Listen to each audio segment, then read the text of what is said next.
Saludos a todos, muy buenas noches, muy buenas tardes o muy buenos días. Nosotros somos Suma Teológica, Crítica y Académica. Muchas gracias por acompañarnos, muchas gracias a los suscriptores y a todos aquellos que nos apoyan para poder seguir creciendo y poder elaborar contenido para ustedes. Entonces, saludos a todos, vamos a empezar con el programa del día de hoy. Hoy les traemos también un estudio crítico, histórico y literario. Y también vamos a hablar acerca de, de los evangelios, la crítica de forma, cómo fueron desarrollados estos evangelios, cómo fueron dándoles forma, la tradición cristiana primitiva y cómo los evangelistas redactaron los evangelios que nosotros tenemos en nuestras Biblias en el Nuevo Testamento y que en muchas ocasiones pensamos que fueron escritos de principio a fin. Sin embargo, llevó un periodo de desarrollo y como nos cuenta Lucas, que se basó tanto de personas que vieron los acontecimientos, de personas que transmitieron la tradición oral y también de otras fuentes que consultaron estos evangelistas. Sin embargo, recordemos de que la forma de hacer historia en la antigüedad es muy diferente a la forma de hacer historias hoy en día. En el programa anterior analizamos cómo le dieron forma a la narrativa de las tentaciones de Jesús, histórico, literario o teológico. Parece ser que tiene las tres fuentes y que los evangelistas estructuraron en una narrativa que para el cristianismo era algo realmente interesante. Y de la misma manera encontramos otros relatos en los evangelios que no son relatos históricos, sino que son elaboraciones literarias de los propios evangelistas entre la tradición y la historia. Entonces, el día de hoy vamos a analizar las montañas imaginarias en Mateo capítulo 5 al 7. Esta es otra historia sorprendente, es otra historia que motiva al creyente o a la persona que se acerca a estas narrativas como un evento en el cual es sorprendente ver a Jesús arriba de un monte, estar instruyendo y explicando lo que es la ley antigua, la ley de Moisés.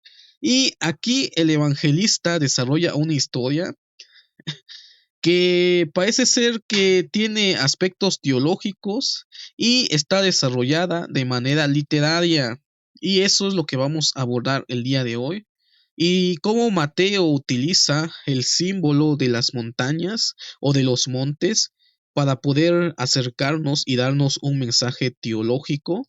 Y no a nosotros, recordemos de que Mateo estaba escribiendo para una comunidad cristiana independiente a la nuestra. Y tenemos que también conocer y entender qué es lo que quería transmitir Mateo por medio de estos símbolos que nosotros encontramos acerca de los montes o las montañas en los evangelios. Entonces, sin más ni más, vamos a comenzar y vamos a proyectar primero el texto bíblico.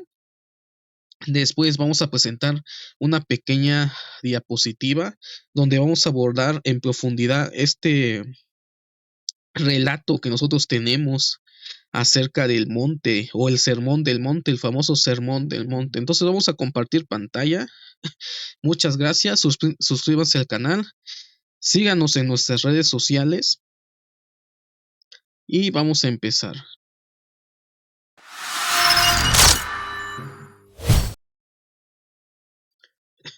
Entonces tenemos el sermón del monte. Quiero que vean, aquí tengo abierto en paralelo lo que es este sermón. Vamos a analizar este texto y vamos a comprender algo interesante. El sermón del monte solamente lo encontramos en Mateo y Lucas. El evangelio más antiguo que recordemos que es el evangelio de Marcos, probablemente en el año 50, si nosotros nos ajustamos al modelo que sigue el cristianismo contemporáneo, y nos dice que fue escrito en el año 50-60 después de Cristo. No nos menciona nada acerca de este sermón.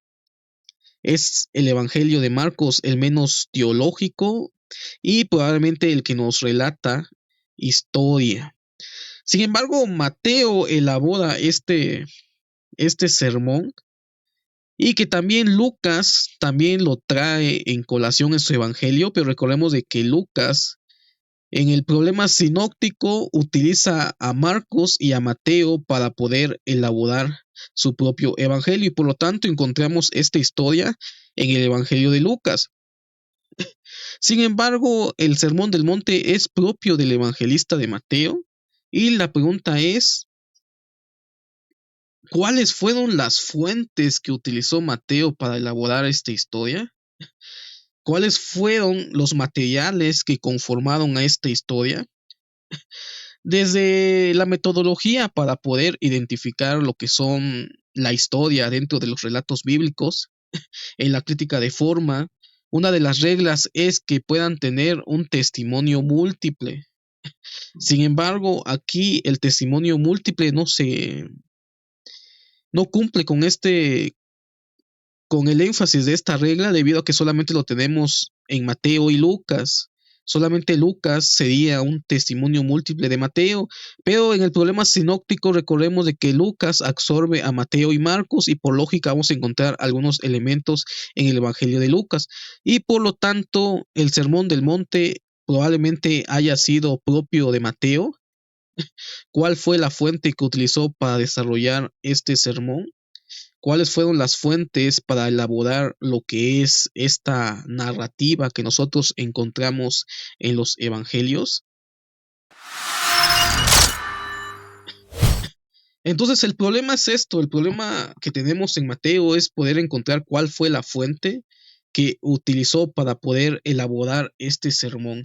Sin embargo, parece ser que este sermón ni es monte. En otras palabras, es una elaboración propia de Mateo que no contiene elementos históricos, sino literarios. Y muchos me preguntarán, ¿cómo es que se fue a desarrollar esta historia? Recordemos de que el pueblo antiguo, los escribas antiguos y propiamente también los evangelistas desarrollaban historias por medio de fuentes antiguas, por ejemplo, la tradición oral, y le daban otra forma. En otras palabras, lo que encontramos acá es historia interpretada a la luz de la resurrección de Jesús y por lo tanto no son hechos históricos. Cuando Mateo está elaborando su evangelio, está escribiendo en el año 80-90 probablemente, ya habían pasado varios años, Marcos no lo relata en su evangelio y por lo tanto podemos ver que esta narrativa es propio de Mateo. De la misma forma que tenemos el relato de las tentaciones de Jesús, cómo Jesús es tentado por Satanás y cómo Mateo recrea esta historia para poder transmitir un mensaje teológico que no lo tenemos en Marcos, solamente Mateo, y vemos de que de forma impresionante Mateo nos acerca esta historia y esta narrativa para dar mensaje a la comunidad cristiana de su tiempo. De la misma manera, cuando Jesús lo coloca Mateo subiendo al monte, a la montaña, está ahí transformando la historia. Jesús en ningún momento se subió a un monte, es más, es probable de que no existiera un terreno en Jerusalén que pueda llamarse un monte. Entonces Jesús lo coloca en el monte con aspectos teológicos, está interpretando lo que es la Torá y recordemos de que la Torá o la ley fue dada a Moisés y también en un monte, en el monte Sinaí. Entonces, como han mencionado los teólogos, los eruditos y los estudiosos bíblicos de que este sermón tiene elementos teológicos, el evangelista Mateo pone en primer lugar a Jesús que a Moisés, dando una superioridad a Jesús y esto es una apologética que hace Mateo. Recordemos de que Mateo está escribiendo en un tiempo en que el judaísmo y el cristianismo ya se separaron. En el año 80-90, los cristianos son excluidos de la sinagoga porque no se acercaban a al pensamiento judío de la reconstrucción después de la destrucción del segundo templo. Entonces tenemos esta imagen en la cual Jesús se muestra como mayor a Moisés, y esto va relacionado mucho con la época de Mateo, y por lo tanto lo que estamos viendo aquí es un testimonio apologético de una historia elaborada por el evangelista Mateo para poder ayudar a los cristianos que eran expulsados de la sinagoga, quienes eran judíos. Recordemos de que los seguidores de Jesús eran judíos, eran judio-cristianos, ya no podían acercarse a la sinagoga, fueron expulsados. La historia dice de que algunos rechazaron el pensamiento de que Jesús era el Mesías para poder ingresar otra vez a las filas del judaísmo rabínico, que ya se empezaba a formar en el año 80, 120, 140 después de Cristo. Otros se mezclaron con el cristianismo gentil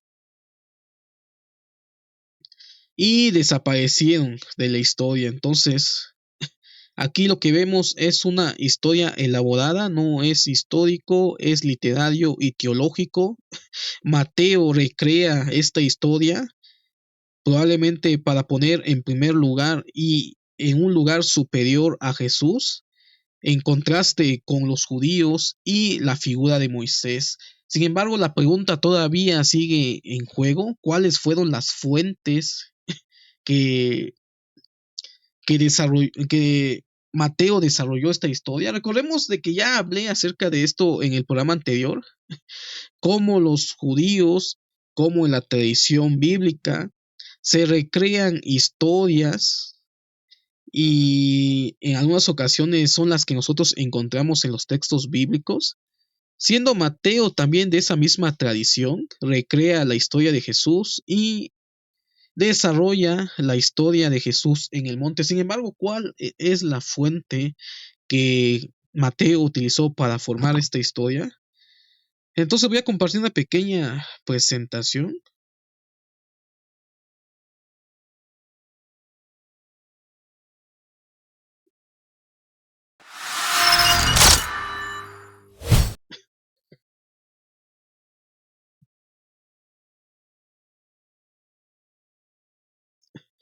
Entonces, ¿cuáles fueron las fuentes que utilizó Mateo?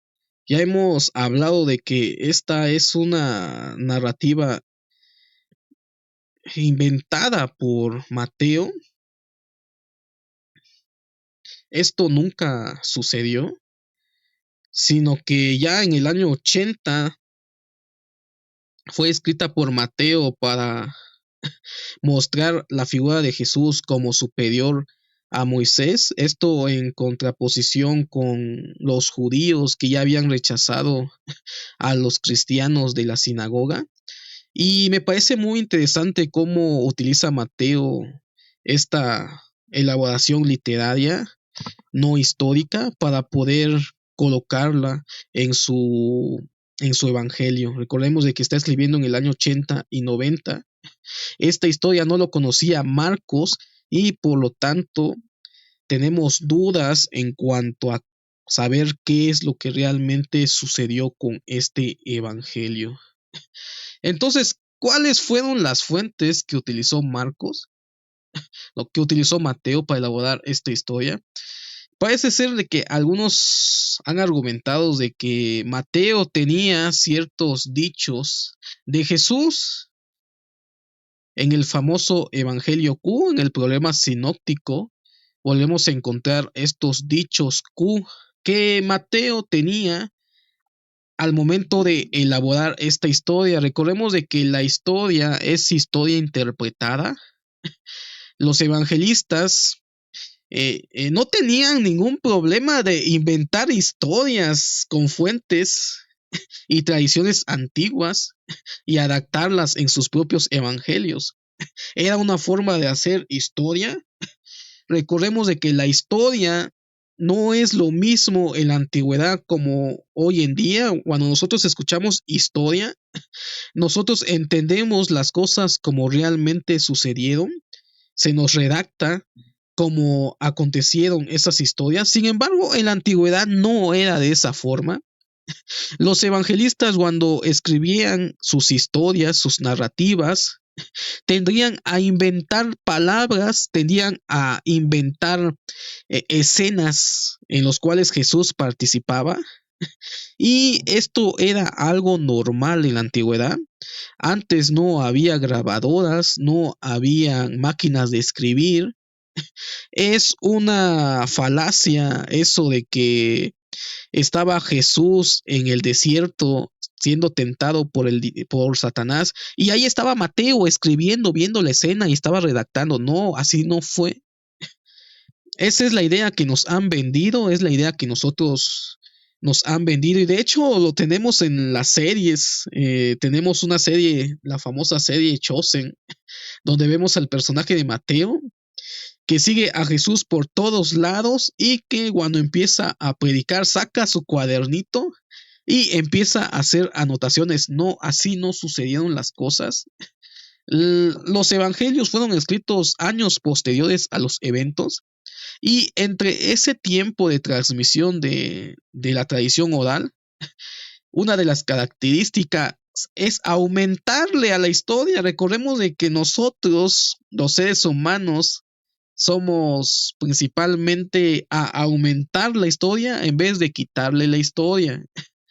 Aquí en México creo que han jugado el juego que se llama El teléfono descompuesto, en el cual se dice un mensaje a una persona y ésta la trata de transmitir entre 10 o 15 personas y cuando se llega a la última persona ya toda la historia está distorsionada y toda la historia probablemente ya le agregó cosas que la primera persona no había dicho.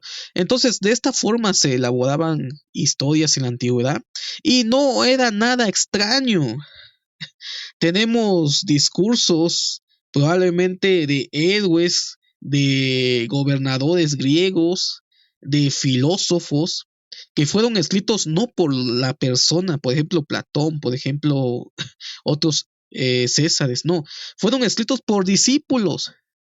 Y cuando los discípulos escribían estas narrativas, tendrían sí o no a inventar lo que probablemente pudo haber dicho este personaje histórico, pero al final de cuentas, como eran discípulos, transmitían el mensaje o la idea que probablemente haya dicho este personaje.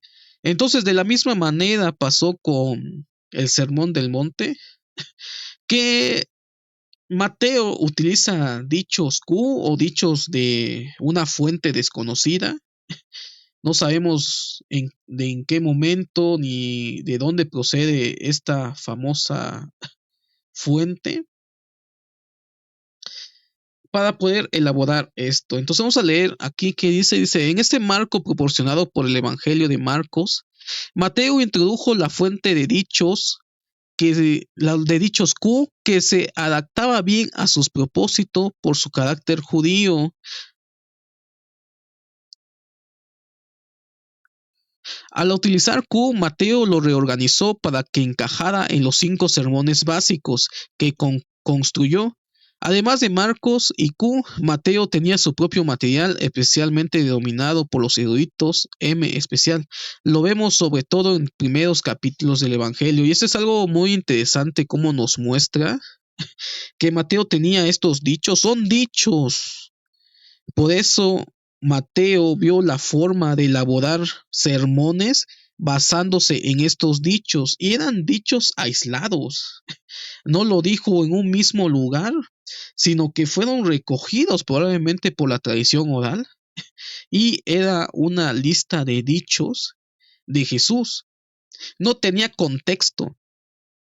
Mateo, al ser parte de esa tradición judía de la elaboración de historias, elabora lo que es la historia del Sermón del Monte, en el cual muestra a Jesús dando un sermón a la comunidad o dando y explicando lo que era la interpretación de la ley con cuestiones teológicas. Sin embargo, las fuentes que utiliza Mateo son dichos de Jesús. En cuanto a ese asunto, el material de Mateo para los sermones, no solamente el sermón del monte, sino los 5 sermones que nosotros tenemos en los evangelios, simplemente son dichos que Mateo tuvo a la mano, no sabemos cómo las consiguió ni dónde las consiguió, y que él transforma esta literatura y lo da en forma de sermón. Y podemos considerar algo también interesante en estos documentos,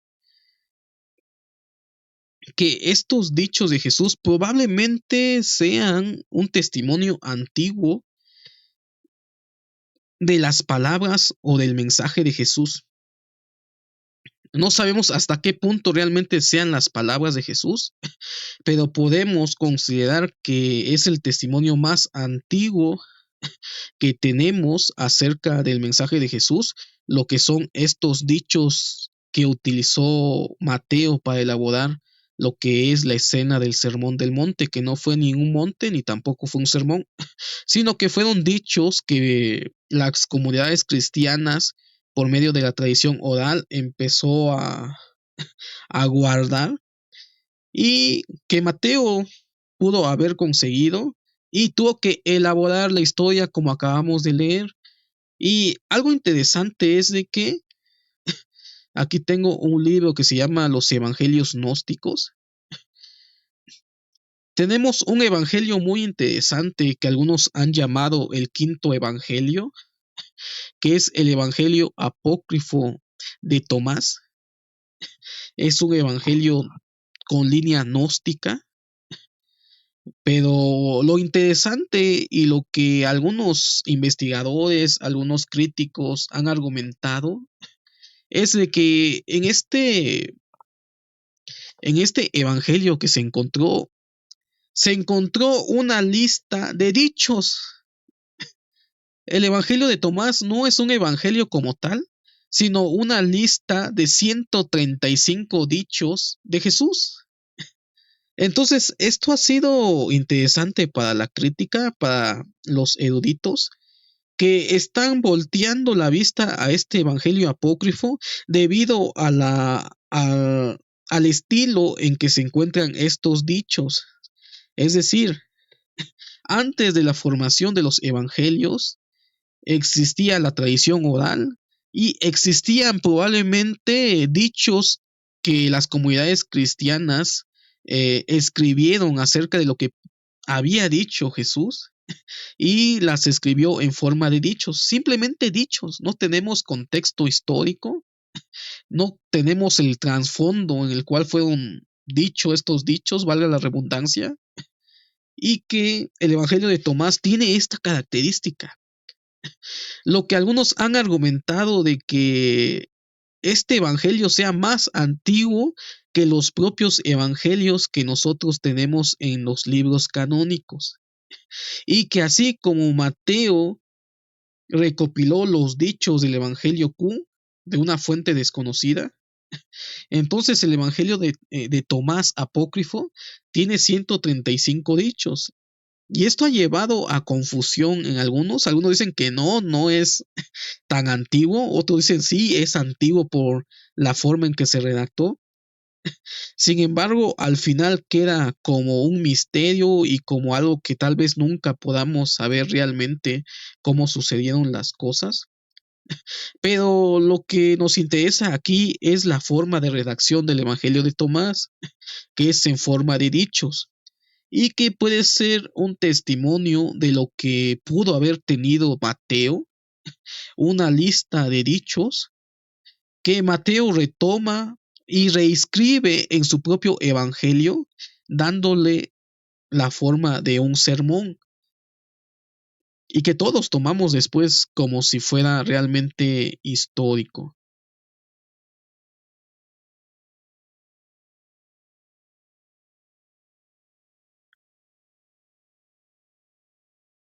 Entonces ya regresamos, estamos en esta presentación.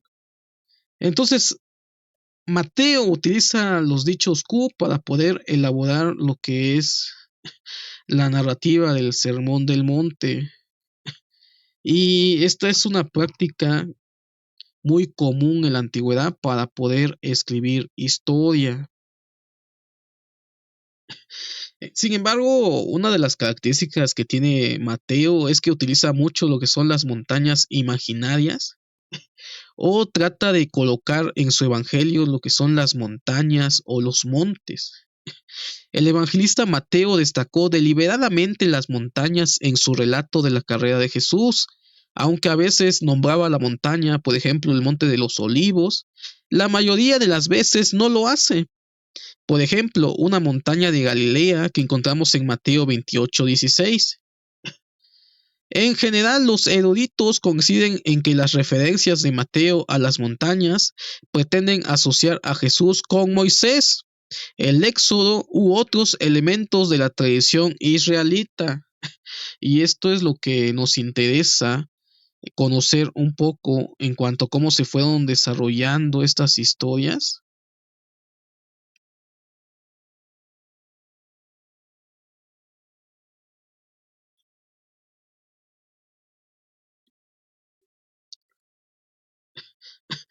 Entonces, como nos dice el texto, Mateo utiliza deliberadamente montañas imaginarias, montes imaginarios, para poder coincidir la imagen de Jesús y la imagen de Moisés, dando a entender partes y elementos de la tradición antigua del pueblo de Israel. Recordemos de que la comunidad de Mateo probablemente haya sido una mezcla entre judio-cristianos y cristianos gentiles, y por lo tanto estas referencias las entendería cualquier judío que se encontraba leyendo este evangelio.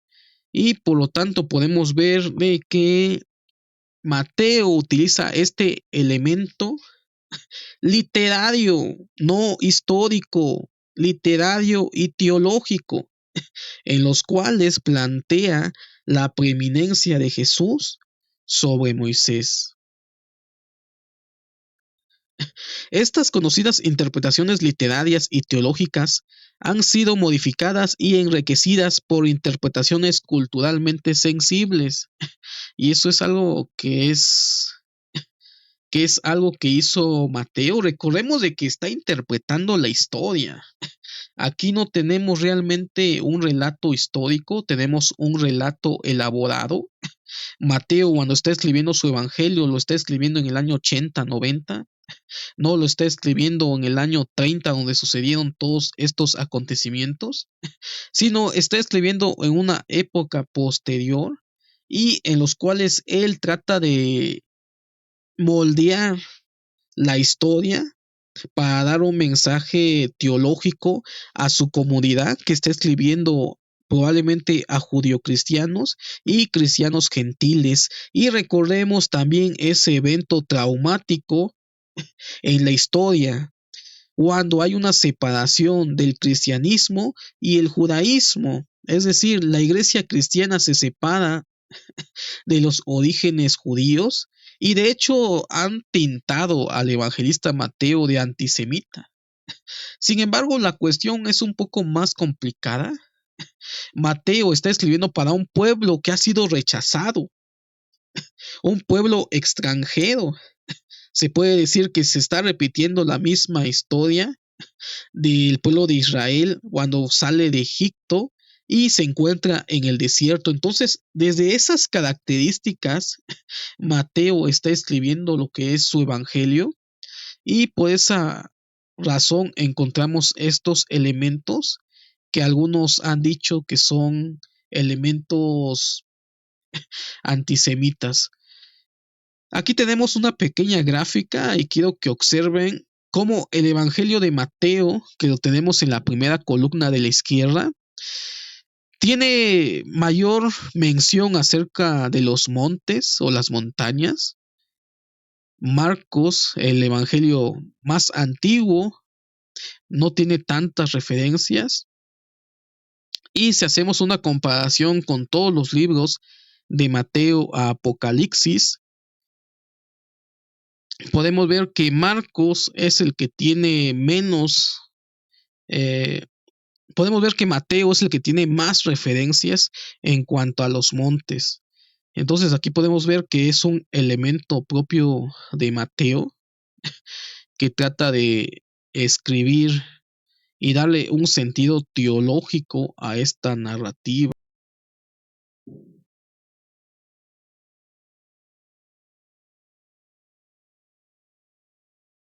El significado cultural, vamos a leer cuál es el significado cultural también y el trasfondo que tiene estas narrativas. Dice, aún más, en esta definición, Buston habla de las montañas imaginarias. Se trata de las frecuentes montañas sin nombre que aparecen en los relatos sobre deidades, héroes y relaciones entre deidades y mortales. En este contexto, la montaña imaginaria parece tener tres características. La montaña imaginaria es también anterior, es decir, es el primer lugar de habitación de la humanidad en Ezequiel 28, 13, 14. Parece reflejar un relato de la creación de este tipo que situaba el Edén en el monte santo de Dios, lo que puede estar relacionado posiblemente con Génesis 2, 10 al 14, donde 4 ríos saldrían del paraíso situado en una montaña. Entonces también tiene elementos culturales este símbolo de las montañas imaginarias. Recordemos de que en la antigüedad, en la Biblia hebrea, hay ciertas referencias de que Dios y los dioses viven en las montañas altas, en los montes. De hecho, posteriormente, el templo, que es la habitación de Yahvé, es una metáfora de las montañas o los montes altos, en los cuales en la antigüedad se adoraban a las deidades. Entonces podemos ver también que en la elaboración de las historias que hace Mateo en su evangelio, vemos elementos que tratan de hablar acerca de la deidad de Jesús. Vemos cómo Jesús se sube al monte haciendo referencia de que Él está en la presencia de Dios, en la presencia de la divinidad. Vemos cómo antes de la ascensión también Jesús está en un monte, haciendo referencia a todos esos aspectos que la deidad habita en los montes, habita en las montañas. Y vemos también otra montaña también imaginaria en la historia de la transfiguración de Jesús. Entonces, esta narrativa de los montes, de las montañas, tienen elementos culturales que nos hablan que es el lugar donde mora lo que es la deidad y cómo estos montes hacen referencia también a la deidad de Jesús, según en el pensamiento cultural que maneja Mateo al redactar estos montes imaginarios. Entonces está muy relacionado lo que es Jesús y los montes y las montañas.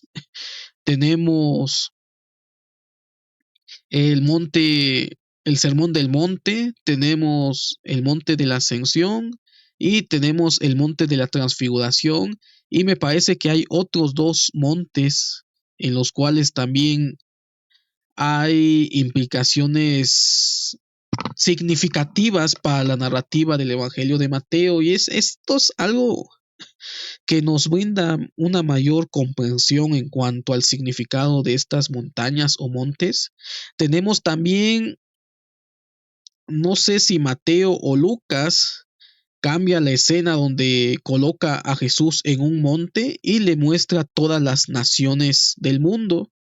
Y le dijo Satanás de que si lo adorara, le iba a dar todas estas naciones. Entonces las montañas, los montes tienen significados culturales en los cuales vemos que en la narrativa de Mateo trata de comunicar la deidad o la divinidad de Jesús, en los cuales Jesús está en ese monte y por lo tanto en ese monte o en esa montaña habita Dios. Y esto es algo que no solamente se tiene en la Biblia, del Nuevo Testamento. En la Biblia hebrea, Yahvé habitaba en la montaña, en el monte Sinaí. Es donde se reveló por primera vez al pueblo de Israel. Y podemos ver esas connotaciones de los montes en el Nuevo Testamento, dando a entender esa nueva revelación de la deidad nuevamente al pueblo de Israel. Teológicamente recordemos de que el templo, la morada de Dios en la época del segundo templo, realmente nunca descansó la presencia o la gloria de Dios en ese templo. No tenemos ni un relato bíblico del Antiguo Testamento que muestren el regreso de la presencia divina de Dios en el templo después de que los judíos regresaran del exilio de Babilonia. Y por lo tanto, en esa época, no todos los judíos veían al templo de Jerusalén como un templo santo. Tenemos los esenios, quienes estuvieron en contra de los saduceos, estuvieron en contra de la línea sacerdotal que quedó en el templo de Jerusalén, debido a que personas que no eran de descendencia o de línea sacerdotal asumieron el sumo sacerdocio, sino que fue dado por implicaciones políticas y luchas políticas que hubieron en la historia, en la época de los macabeos.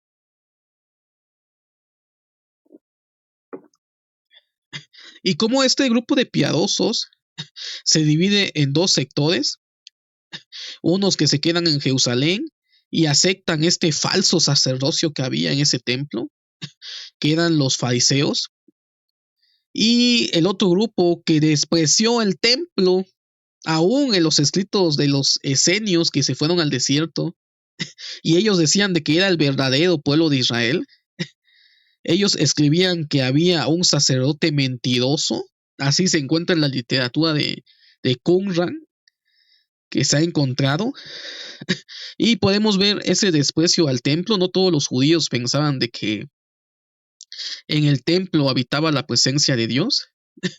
Posteriormente, Jesús también, podemos tener el relato de Jesús cuando habla y llega al templo. Uno mayor está aquí que el templo, o algo por el estilo, que este templo no quedará piedra sobre piedra, y si destruyen este templo yo lo levantaré en 3 días. Y vemos también la purificación del templo, en la cual llama una cueva de ladrones. No sabemos si realmente se lo dice a los cambistas o se lo está diciendo a la línea sacerdotal, que era un falso sacerdocio. Realmente, ¿cuál era el pensamiento de Jesús y el templo? Probablemente no tenía un buen pensamiento del templo al considerarlo una cueva de ladrones. Y comparte la postura de los esenios. Los esenios igual no veían que en ese lugar estaba la presencia de Dios. Otros judíos compartían la idea de que nunca se mostró de que nuevamente la gloria de Dios estuviera en el templo de Jerusalén. Entonces Mateo, después, también conociendo todos esos aspectos históricos, conociendo estas características que había en ese momento, pues utiliza la figura de Jesús como una deidad, mostrándola realmente en el monte de Dios y mostrándose como esa revelación de Dios mismo al pueblo de Israel. Entonces, son implicaciones teológicas realmente impresionantes si las vemos desde el aspecto histórico. ¿Qué es lo que realmente quería representar Mateo en estas historias de montes imaginarias que tenemos en el Nuevo Testamento? Implicaciones teológicas, haciendo una apología en contra de los judíos, en contra de ese templo en el cual no moraba Dios, y dando a entender de que Jesús se había mostrado en el monte de Dios, dando y mostrando lo que es la verdadera ley de Moisés. Desde el trasfondo histórico, vemos cómo Jesús es mostrado como superior a Moisés, dándole la espalda a los judíos en la época de Mateo, Mateo está escribiendo para esa comunidad que fue rechazada y por lo tanto encontramos estos elementos en su propio evangelio y por lo tanto no cumple con el criterio de acontecimientos realizados en la época de Jesús, sino que son acontecimientos narrados desde la época en que Mateo está escribiendo y por lo tanto estas literaturas no tienen elementos históricos, sino literarios y teológicos. Entonces tenemos montañas imaginarias en Mateo. Las montañas imaginarias de Mateo ha identificado 5 escenas de montaña en Mateo y las ha analizado como reflejo de un proceso ritual en el que Jesús y los demás participantes se transforman o cambian. Mateo las presenta a su comunidad como rituales a imitar. Las montañas de estas escenas se ajustan a la definición de montañas imaginarias.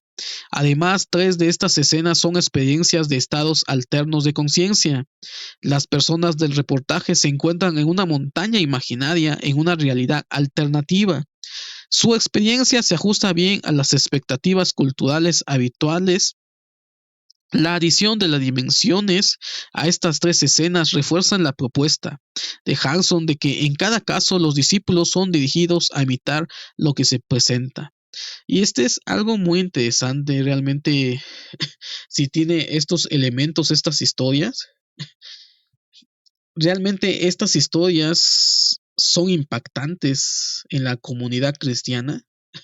Tenemos lo que es el Sermón del Monte, donde hablan acerca de la regla de la comunidad cristiana. Probablemente Mateo no está escribiendo para los judíos que supuestamente la historia narra que estuvieron en esa época, en el año 30, sino que este manual, que puede ser un manual cristiano, fue escrito no para esos judíos del año 30, sino para los cristianos del año 80, 90, en los cuales ya hay una comunidad cristiana y ya hay comunidades cristianas tanto en Antioquía, Alejandría, Efeso, Roma. Mateo está escribiendo para todas esas comunidades que compartían lo que es la enseñanza de Jesús.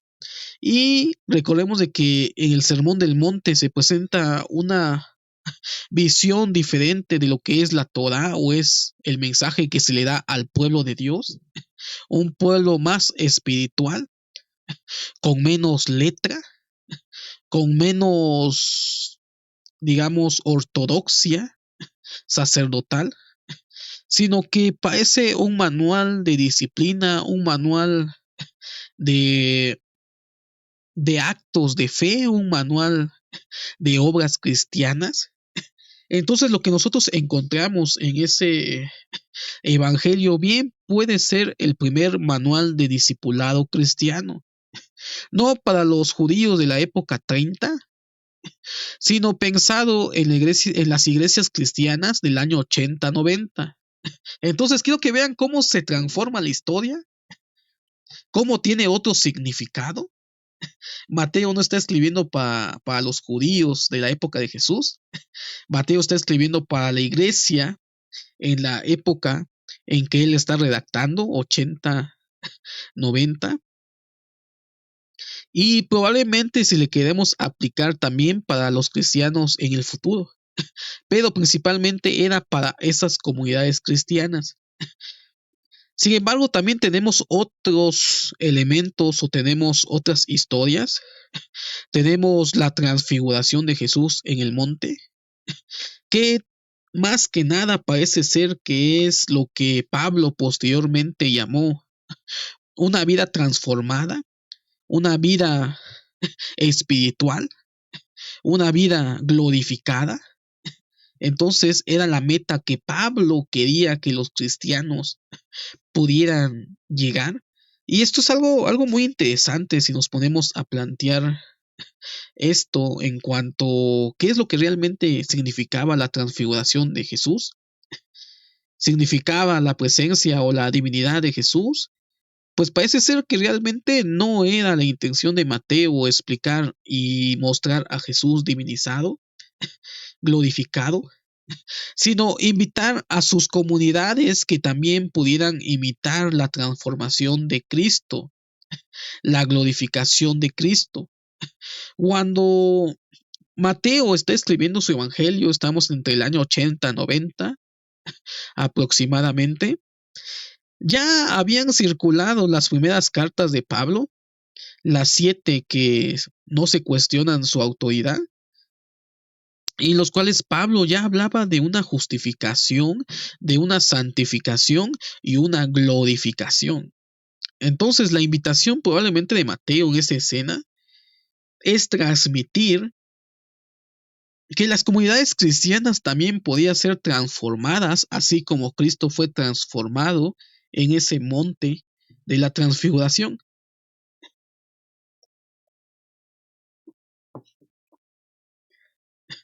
Teniendo en cuenta que hasta el momento solamente existía la historia eh, o el mensaje de Pablo acerca del crecimiento cristiano, de la transformación cristiana, sobre la glorificación cristiana, sobre cómo ser más espirituales.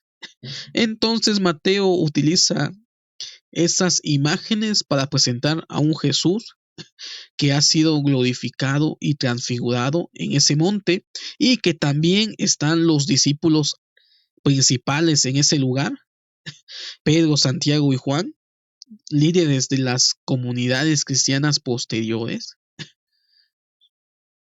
y podemos asumir que ese era tal vez el mensaje de esa transfiguración. Tenemos otro relato también interesante.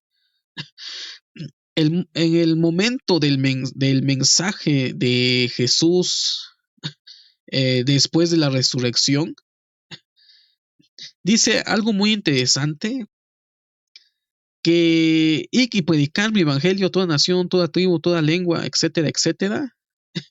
Y dice al final, y yo estaré con ustedes hasta el final. Entonces el mensaje era de que Jesús realmente estaría con ellos siempre. Y también se muestra esa historia en una montaña o en un monte.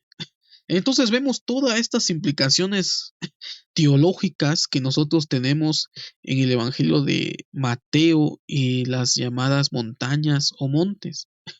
Aquí tenemos la montaña de la instrucción, que es lo que acaba de comentar también. Dice, la montaña de la instrucción de Mateo 4, 25 al 8, al igual que el Sinaí, esta montaña imaginaria es un lugar donde la revelación llega de Dios a la comunidad por medio de un mediador. Jesús, un intermediario, pone en contacto a la gente con Dios, el autor de los mandamientos. Este es el proceso mediterráneo normal de patronazgo. Aquí las montañas sin nombre de la instrucción también manifiesta otra característica de la montaña imaginaria. Pueden expresar una serie de simbolismos múltiples. Esa montaña simboliza la revelación y la instrucción, pero también la creación. Aquí se crea una nueva comunidad. Por eso, al igual que otros montes imaginarios, este también es un ombligo, un punto de creación.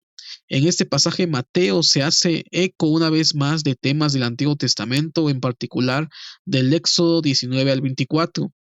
En esta montaña Jesús aparece como un maestro que inicia a otros como discípulos y transforma su condición. Entonces, estas montañas imaginarias tienden a tener un sentido teológico en la vida de las comunidades cristianas del año 80 a 90. Y es algo increíble, realmente no sé ustedes cómo están tomando este estudio.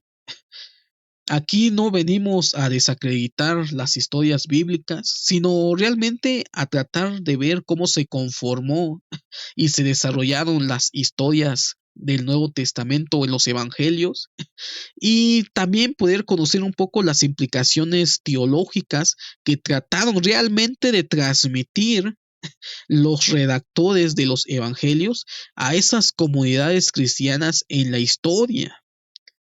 Y por lo tanto podemos ver también los problemas que tenían estas comunidades el conflicto que existía entre judíos y cristianos y cómo también esto influenció en el desarrollo de estas literaturas que nosotros llamamos evangelios y que al final fue canonizada por la iglesia, por la comunidad cristiana, y por lo tanto, así como fueron escritas, así fueron inspiradas y redactadas y terminaron en el canon del Nuevo Testamento, sea como sea que hayan sido escritas, elaboradas, al final de cuenta, si nos volvemos pastorales en este asunto, el Espíritu Santo le dio la aprobación, aunque no hayan sido realmente históricos.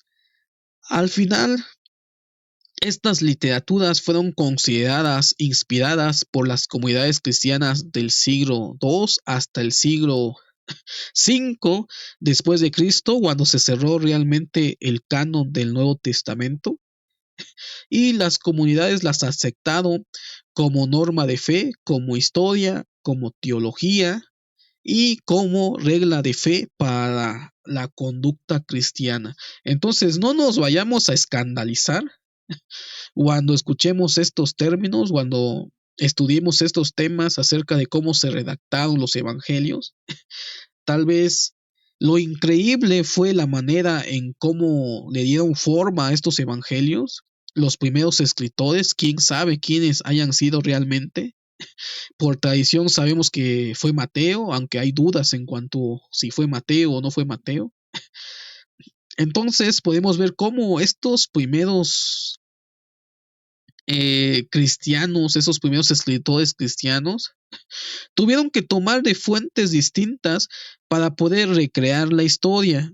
El hecho de que se haya recreado la historia no le quita la importancia teológica que ellos trataron de transmitir en estas literaturas que nosotros encontramos en los evangelios. Entonces, mis amigos, muchas gracias por este día. Este tema es muy interesante, es un tema realmente que nos pone a repensar nuestras creencias, a repensar realmente cómo vemos los evangelios. Y como mencioné, y yo sé que muchos se escandalizan y hay muchos que no les gusta tratar estos temas, pero realmente este tipo de estudio nos acerca a realmente comprender los orígenes de los evangelios, cómo se dieron forma a estas literaturas, cómo terminaron en el canon del Nuevo Testamento. Y a pesar de que los escritores en la antigüedad trataron de reescribir la historia, siempre trataron de dar un mensaje teológico que al final de cuentas es lo que importa y lo que interesa. Yo siempre he dicho que la historia realmente no es parte de la fe. La teología es lo que nos hace tener fe en esas historias. Si es histórico o no es histórico, eso no tiene nada que ver con mis creencias. Lo importante es el mensaje de fondo, el mensaje teológico, que nos tratan de dar estas literaturas para nuestro crecimiento y desarrollo cristiano y evangélico. Yo sé de que muchas personas no ven con buenos ojos estos temas críticos, históricos y literarios. Sin embargo, como hemos visto en este tema, vimos cómo se fue formando.